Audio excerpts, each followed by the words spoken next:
Bill Doggett brought that out and had saxophones and stuff like that. But what I'm talking about when I say honky tonk is that western, country western bar stuff. But you can, by playing that, you can break away from regular blues stuff and kind of expand your horizons into other chords. To me, this is the perfect one to open with, even though it isn't quite, it does have a peculiarity to it. Yeah, but it's well known. It's called the Honky Tonk Blues. And I'm playing it in G.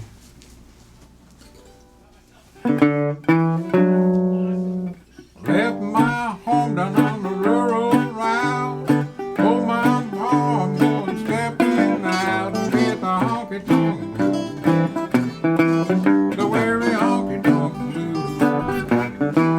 Oh, Lord, I got 'em. I got them honky tonk blues.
one thing you can do, one of the first things you can try with almost any song, is if you understand harmony at all, you can try to play the melody that somebody's singing, the harmony just 1/3 above it.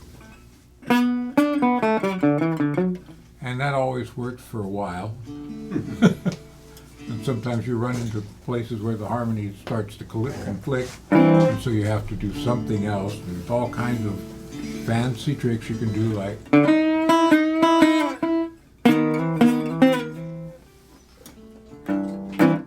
and what else? Okay, that's all.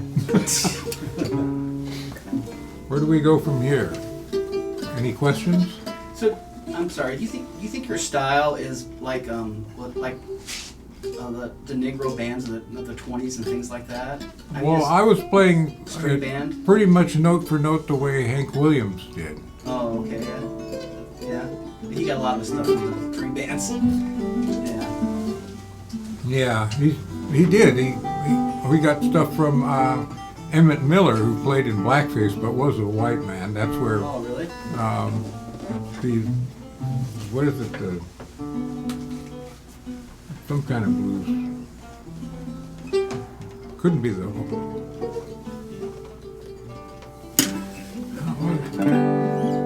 I can't remember what it's. You mean Delta blues?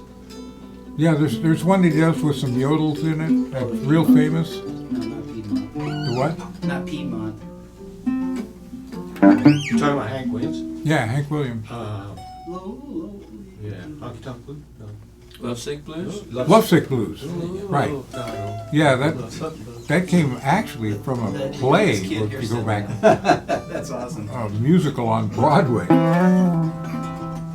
But he did that with his, everybody liked his yodeling and stuff because he kind of sounded like Emmett Miller. Clarinet voiced Emmett Miller. Anybody got any questions that want to? You can. You said you do like a honky tonk kind of jam thing down Yeah, I in do. Fresno. Do you do like any Maddox Brothers, Sister Rose kind of stuff? Or- Yes. Yeah.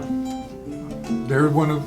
See, I try to bring forth some of the Hank Williams's contemporaries that are largely forgotten but had similar sounds. Some of them, you listen to them going, that's got to be Hank Williams. No, it must be somebody borrowing Hank Williams's band. Okay, you want some Rose Maddox? Yeah. This is one she called the French song.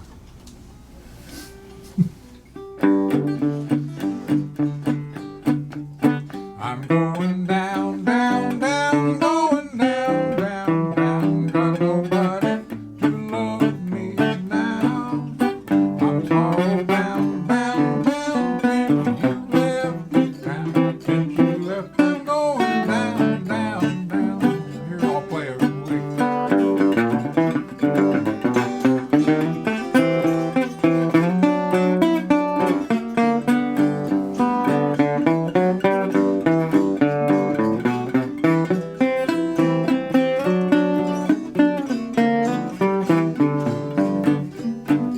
Now, when I did that, I pretty much just walked the bass line around a lot.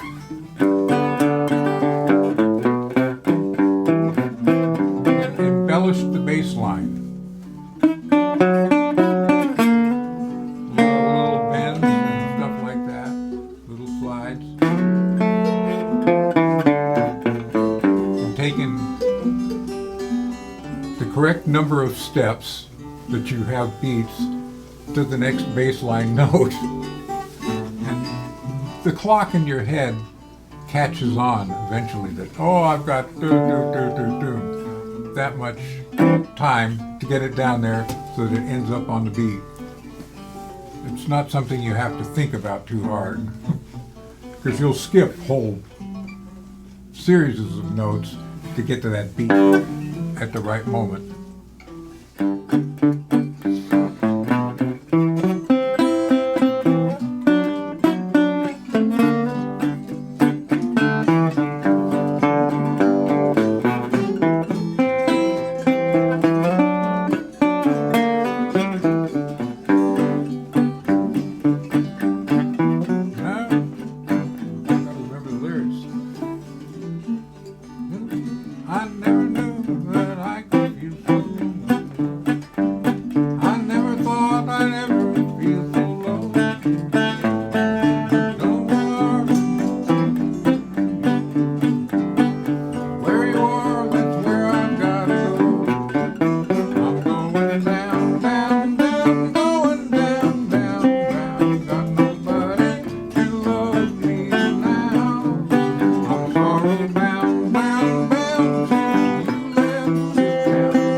fun with it? Yeah. It's Yeah. fun.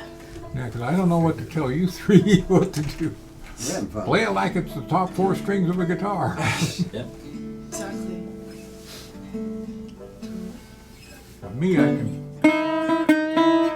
There's a good one. For any time you have to linger on this note or this note. You can. Anchor your finger on the one just below where it would be and stretch it out. Not for us. And you'll be Yep, cool. keep going now. But that's right. You gotta push it out. Yeah, push it like that way. There you go. Like you're pushing this and it's coming up, but it's not going to make it till you get this one. So it goes.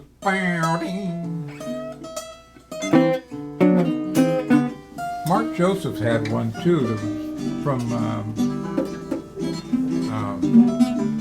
Chuck Berry. It was something he did down here to do some kind of Orlin that Chuck Berry was famous for. But I can't remember it now because I don't do a lot of Chuck Berry. That song very slow. Any other questions or suggestions? Anything you want to know? So Should we- when you're doing a bass run, what exactly? I mean,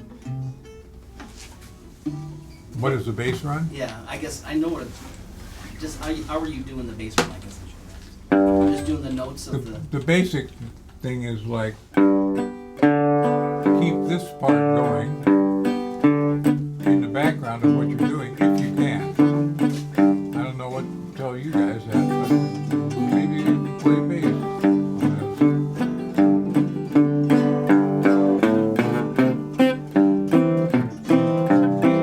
Now we're on.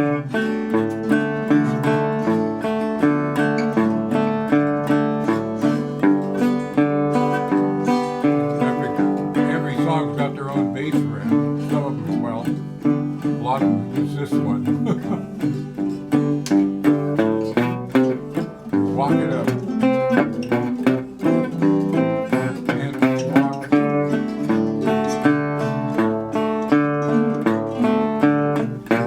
See, there's a cool way to do it. Going back down here.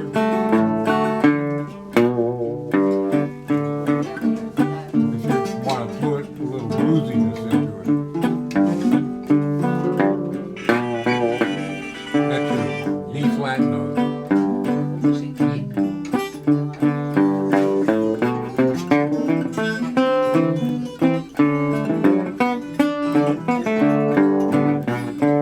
There's an alternate.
did something there that I wanted to go over with. That is a quick way to end the phrase before you go someplace else sometimes.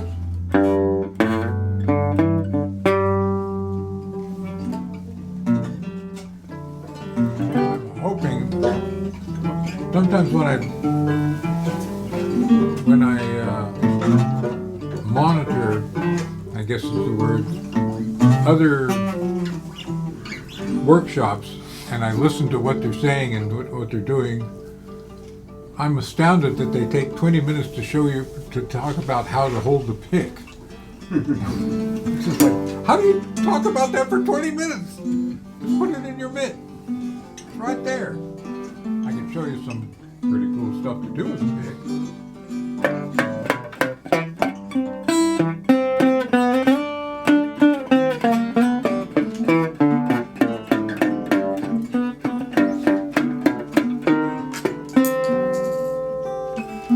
String is striking here, it's also striking my thumb, which kind of mutes it, and you try to get it somewhere near the harmonic point of the string.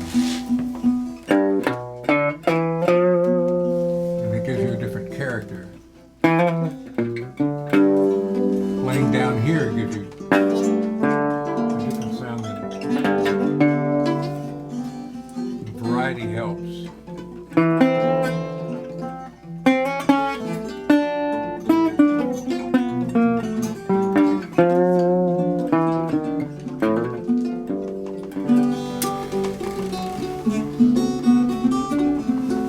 So far we've stuck to the home key, which is this string, because it gives you that heavy bass to use in your... But you can play in D as well, what I would call D. Maybe you, if you're playing it C, G, D, A, I guess you would call it G.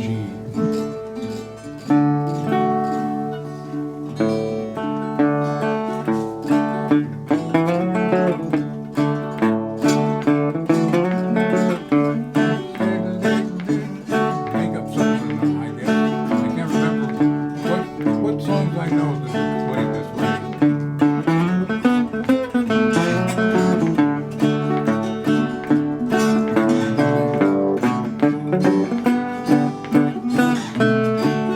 You got your D and your G and your A. There's my patented A chord. You don't have to worry about that one. You don't have to worry about whether it's major or minor or seventh or anything. It works every time.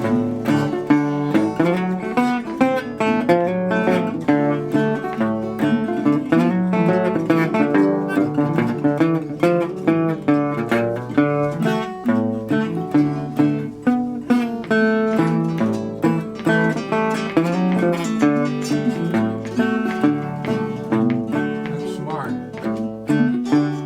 You're recording me. Good. There's another slick trick right there, I just realized. Let's do that again. I call it a dive bomb. Just a little extra color. There's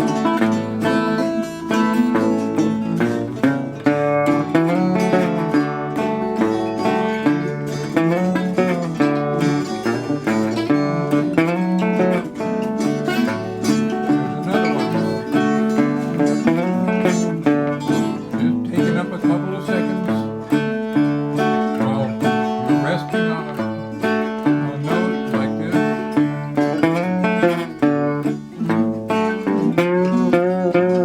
If you're rockabilly.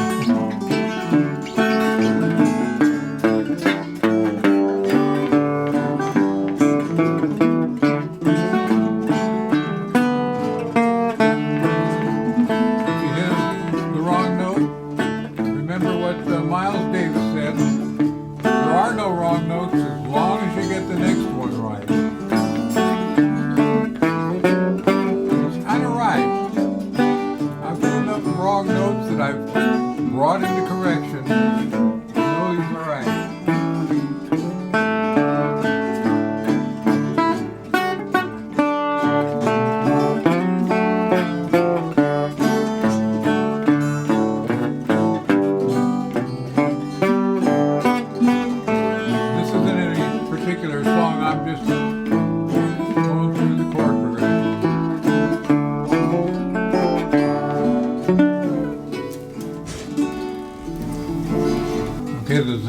slow country western song. I don't think there's a better one ever written than this one by Hank Williams.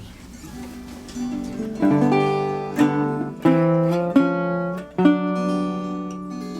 you start here and you end up on the dominant chord gracefully. The day I passed you on the street, and my heart fell at your feet.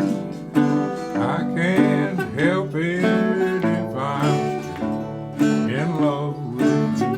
My voice isn't behaving today. Nobody else walking by your side, and he looks so satisfied. I can't help it if I'm still in love with you. 7. A picture from the past when road is stealing.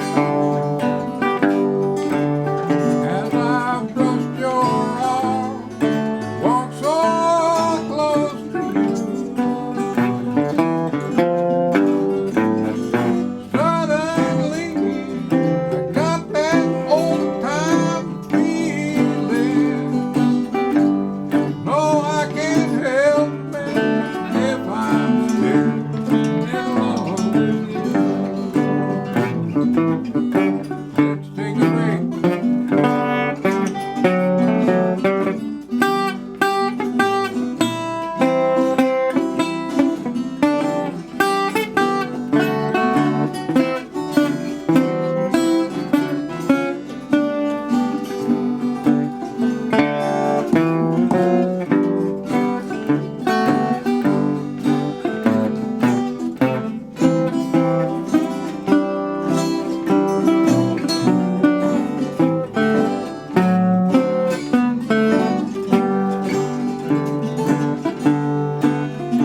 It's hard to know another's lips will kiss you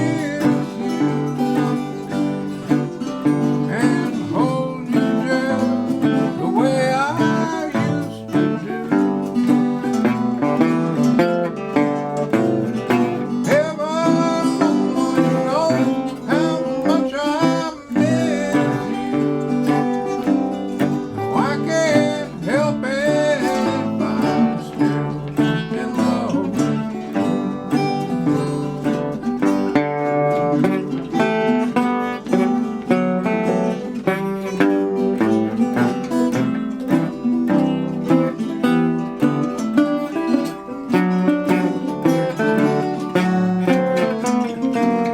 Up the middle of the neck.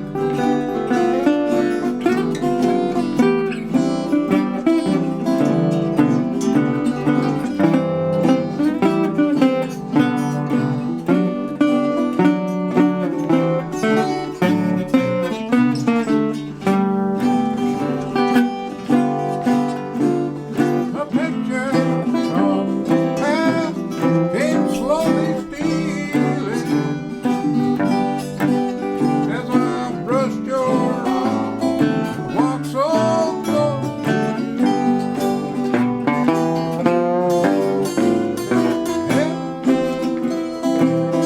Got that old time feeling. I can't help it if I'm in love with you.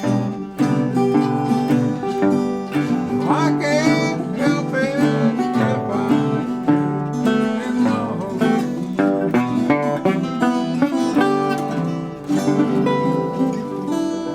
It's always good to end it up there too. It always is. It's these 2 notes. I don't know what how you Chicago tuners are going to do it. I'm sure you have your own tricks for the ending, and then there's the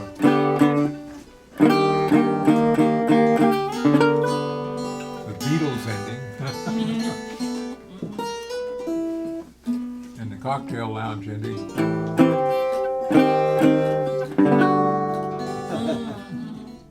know this one well enough. It's mostly C&G. I think it originally comes from Charlie Rose, but I heard Waylon Jennings do it, and it really knocked me out. Bless you, babe. It's called Lonely Weekends.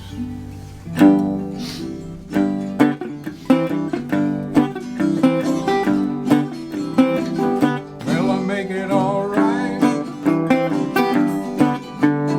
Monday morning to Friday night. Oh, lonely weekend. Since you left me, I'm as lonely as I can be. Oh, lonely weekend. Said you'd be good to me. Said our love would never die. That was an F. Said you'd be good to me. But baby, you didn't even try. Well, I make it alright. Monday morning to Friday night. Oh,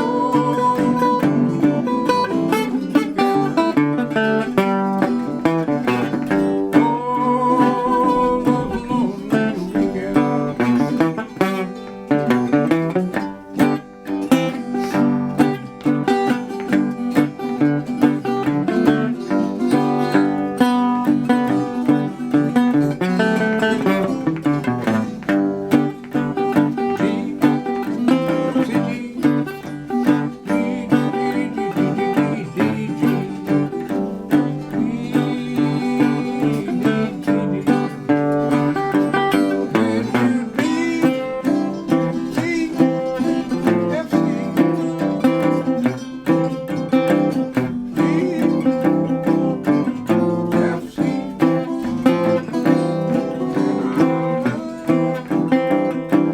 True to me, but baby, didn't even try. Well, I make it alright. Monday morning to Friday night, but oh, lonely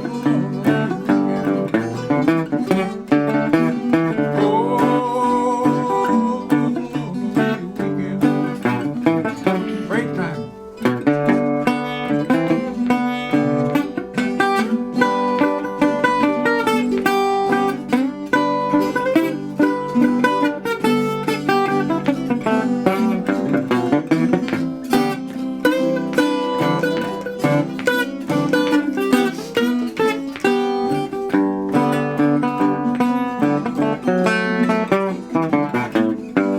Said you'd be good to me. Said our love would never die. Said you'd be true to me. But baby, you didn't even try. Well, I make it alright. Monday morning to Friday night. Oh, lonely weekend. Oh,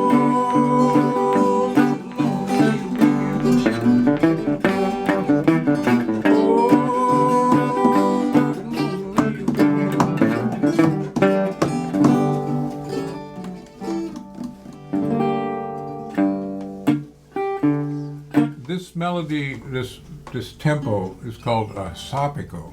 And when you write a sapico about a subject like this, it's called a sapico politico. And it's right in the tradition, really, of the mangas of the Rebettica group. bunch of bad boys from Greece.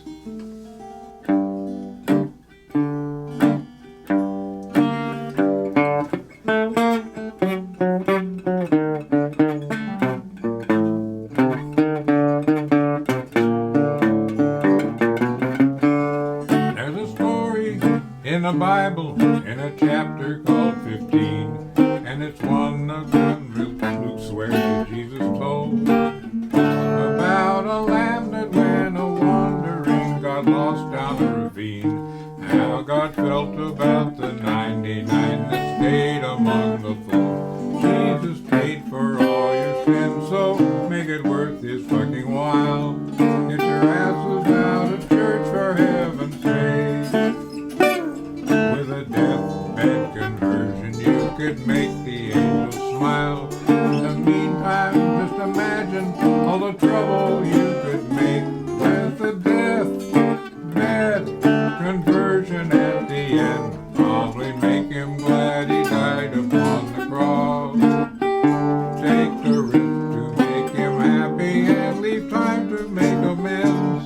And struggle all your life to be the lamb most lost.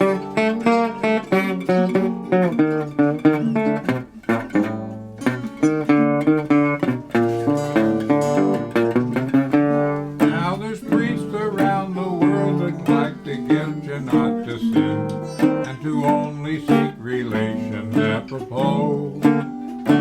And they're gonna try an altar boy covered with chagrin. Could it be that they're not telling everybody all they know? So if Jesus says to take with him if we stray from the path, as long as we wander back before the end, we don't. Oh God. Act self-righteous, so we'd best rack up some sin, 'cause we're gonna need to barter for eternal dividends.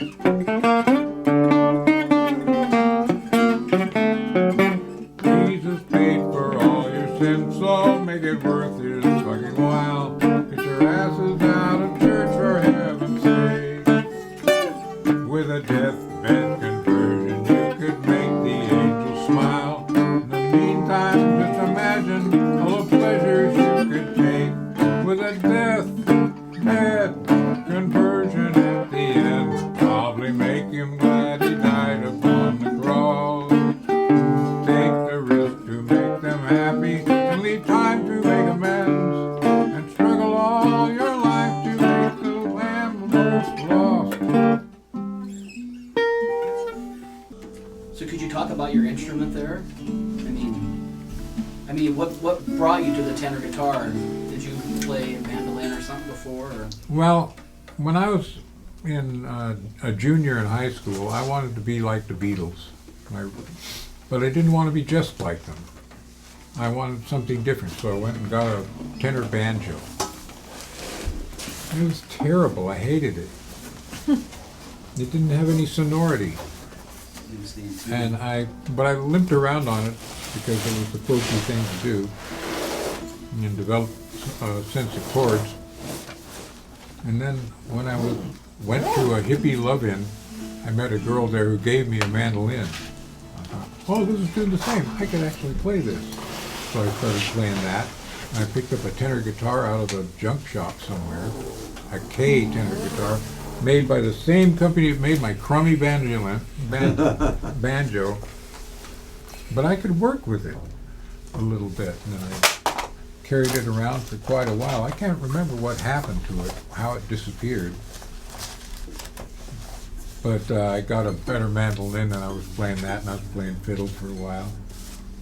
And then I had the chance to get another tenor guitar out of somebody's front yard that was having a yard sale, and they had what they called a baritone uke. But it wouldn't play in tune. It had a saddle bridge that was out of place. They thought it was broken, just something to hang on the wall, and I realized, that's a Gibson. Oh, really? Oh, that's an archtop Gibson. Oh, I know how to put it in tune. Sure, I'll give you $200. So I took it and I started playing tenor guitar again, and it sounded so much better. But when I played it in public, because I was trying to avoid having a boss or a job by busking in the streets, that worked until winter. Yeah. And then the rent was due, and I started, damn, I haven't got much money at all. But all that time I started thinking, I wish I had one of those loud guitars that I see the bluesmen playing and stuff like that. And a friend of mine that owned a record shop said, well, you could go ask John Dopira. I said, who's he? He's the guy that invented those kind of guitars. Oh, was he live back in Nashville somewhere? No, he's 30 miles north. He's got a little shop just north of San Diego and Escondido. Really? You know, so I drove my car up there and I asked him about them. Do you ever make any tenor guitars? He said, yes, we made a few. He's a little 90-year-old watchmaker of a man. Do you have any here? No, but I could throw something together for you. I was like, what do you mean? And he went into the back and rummaged for some parts and got out the resonator and this big round-bodied thing. And what he was proposing making me was something that there was only 36 of in the world, called a tenor trope. A tenor what? Tenor trope. Trope. And I said, God, what would that cost? And he said, $100. Oh, well, I guess I could come up with $100. How long will it take? I'll have it ready next week. Well, okay. That's better than Amazon. It turns out the tenor trope was designed by him and Ukulele Ike. Oh. And Ukulele Ike liked it a lot, but he didn't use it a lot. So I had mine and I started playing bluesy stuff and all that. But it always kind of bothered me that it didn't look like a guitar. And it had a spider bridge instead of the biscuit bridge that this does. So I went through life for quite a while and was always on the lookout for one of these, but never finding one. Pretty hard, pretty rare. And then somebody invented eBay. I thought, oh, well, let me find one, you know, because I've seen them pop up and they're like, oh, it's only $1,200. I've got $1,200. How does this thing work? Oh, it's gone. Damn. I'm going to put it into the search engine and wait for another one. This one showed up. Somebody put a high bid on it, an automatic bid machine, and I didn't even realize that was possible. That worked. So I'm there at the last minute watching it go up, and it's going past $1,200. I'm going, oh no. If I put in 13, 15, 17, you know, and there's always just a little bit more. So I said, it's an automatic thing. He did it at $2,000, 2021 or whatever it was. And I got it.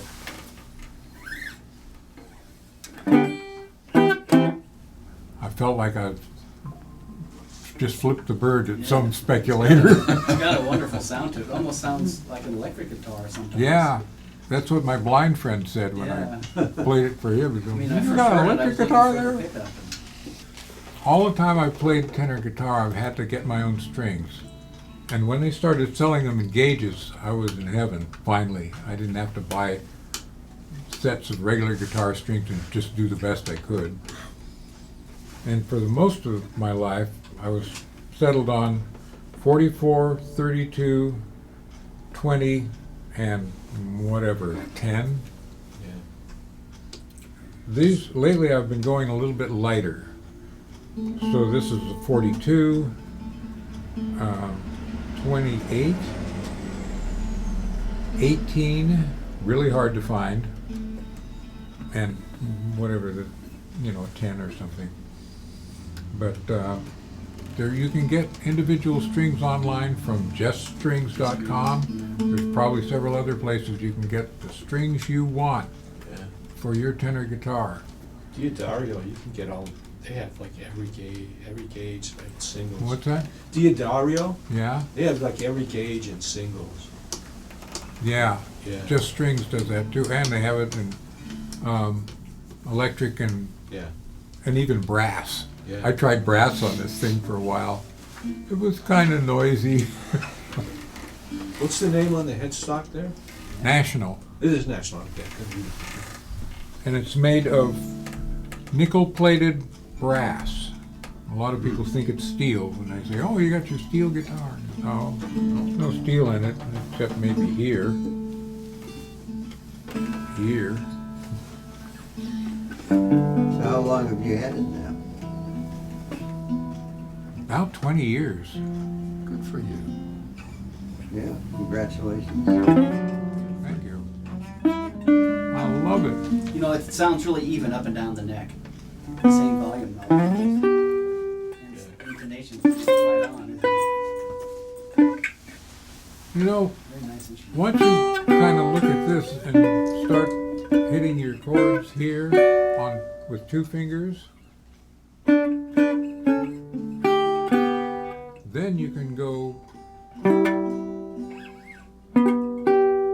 this and this are the same. So you can play the middle of it by just sliding two fingers around a little bit. And sometimes you have to put an extra one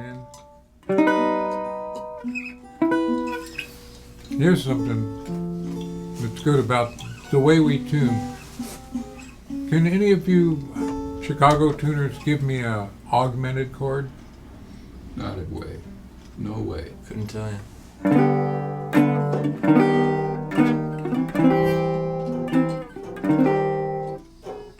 Nice. I feel so sad, I got a worried mind. I'm so lonesome all of the time. Since I left my baby behind on Blue Bayou. Back someday, come what may on Blue Bayou. That's a good part.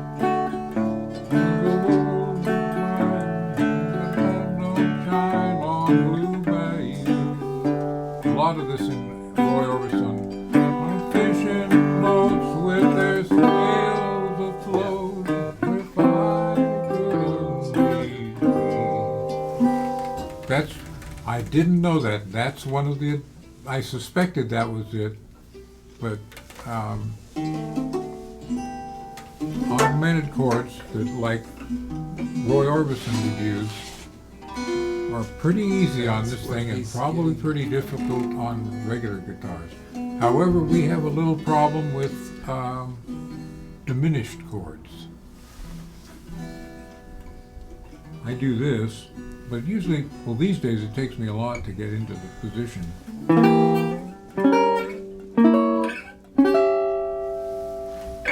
So sometimes I do this Are instead. you using 4 strings doing that, or are you using the 3 Just string? 3. 3 strings, yeah. There's a lot of chords that require 5 strings.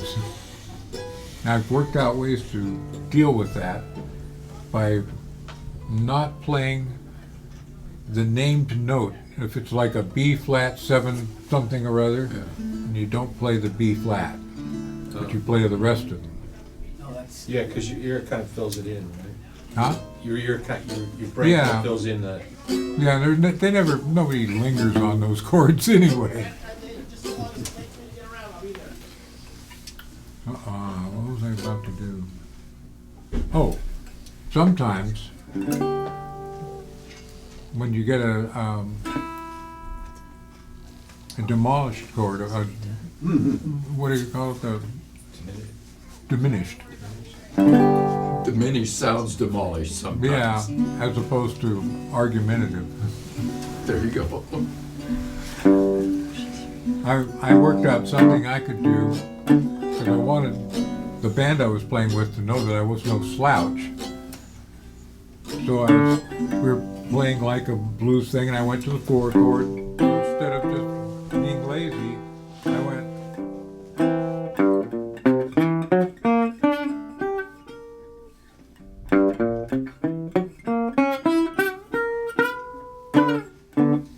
And that's pretty much a diminished chord. Oh, I'm not getting it right.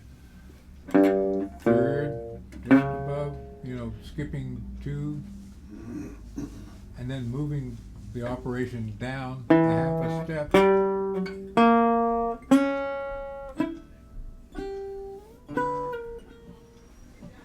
And then finishing it off with a G or something like that. Nice.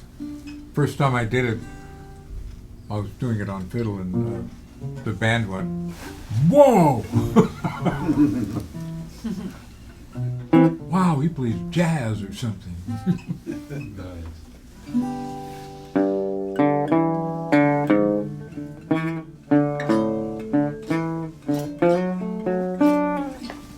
Cowboy stuff.